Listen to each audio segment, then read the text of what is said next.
Kaamelott, la série française par excellence. Plus de 5 millions de téléspectateurs dès le premier soir de diffusion. Un succès phénoménal, incitant donc Alexandre Astier à réaliser 6 saisons au total. Bref, un succès grandissant qui continue encore aujourd'hui. Et donc, en attendant le film qui sort le 21 juillet de cette année, je vous propose 5 anecdotes sur Kaamelott. Mais avant, petit disclaimer. Si vous êtes un gros adepte de la série, il y a des chances pour que vous connaissiez déjà une bonne partie des anecdotes. Cette vidéo s'adresse donc aux personnes qui découvrent la série ou qui veulent en savoir un peu plus. Si tu connais déjà tout ce qu'il y a à savoir sur Kaamelott, ben cette vidéo te servira juste d'un petit quelque chose à te mettre sous la dent en attendant le film. Un peu comme Caradoc avec son casse-dalle de 2h du mat. Bref, si tout est ok, alors c'est parti. Une série télé très chère. Pour faire une série télé, il faut de l'argent. Et si je vous disais qu'une série comme Kaamelott coûtait presque aussi cher qu'un téléfilm? Et je ne rigole pas, parce qu'en fait c'est le cas. La série, dès même la première saison, coûtait déjà presque 2 millions d'euros. Pour cause, elle a été tournée exclusivement avec une caméra HD, plus précisément avec la Sony HD Cam. Et de plus, une bonne partie des épisodes ont été tournés en extérieur. Et dans le monde du cinéma, tourner des scènes en extérieur est un réel défi. Un défi qui demande donc d'aligner beaucoup plus les billets afin d'acheter le matériel nécessaire à un bon tournage. Un seul épisode demandait donc un budget vraiment salé. Presque 2000 € de budget pour un seul épisode. Kaamelott Résistance. Si ce nom vous dit rien, c'est normal. Car moi aussi, quand j'ai terminé de regarder la série pour la première fois, j'ignorais son existence. Kaamelott Résistance était à la base un projet de série qui racontait la situation de la Bretagne durant l'absence d'Arthur.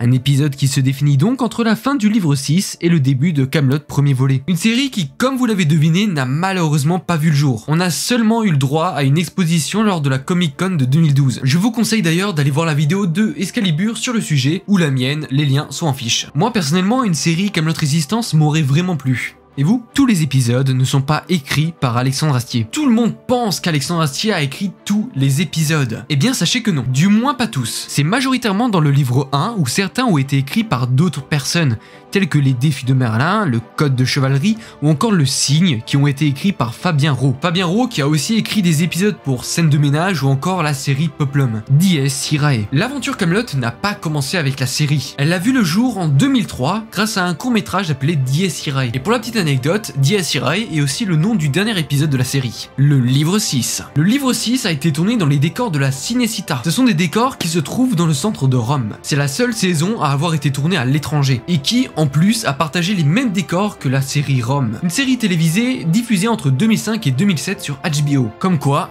tout est lié. Et voilà, c'est la fin de ces 5 anecdotes de Kaamelott. Si vous êtes un adepte de la série, comme je l'ai dit en début de vidéo, vous avez probablement déjà entendu toutes ces anecdotes. Mais si toi, tu découvres la série et que tu as appris quelque chose dans cette vidéo, n'hésite pas à me le dire en commentaire. Alors bien sûr, vous allez me dire, mais quel est l'intérêt alors de partager des anecdotes si tout le monde le sait déjà? Et ben c'est tout simplement pour servir aux personnes qui découvrent la série, et aussi parce que j'aime parler de Kaamelott, même si ça n'a pas grand intérêt pour vous, et ben parce que pour moi, peu importe le thème de la vidéo, j'aime parler de Kaamelott. Donc même s'il y a des trucs que vous savez déjà, et ben tant pis, parce que moi j'ai passé un bon moment à faire cette vidéo. Et donc du coup, j'espère que vous aussi. Et donc on se retrouve normalement la prochaine fois pour une nouvelle aventure arthurienne, ça va sans dire. Allez, ciao!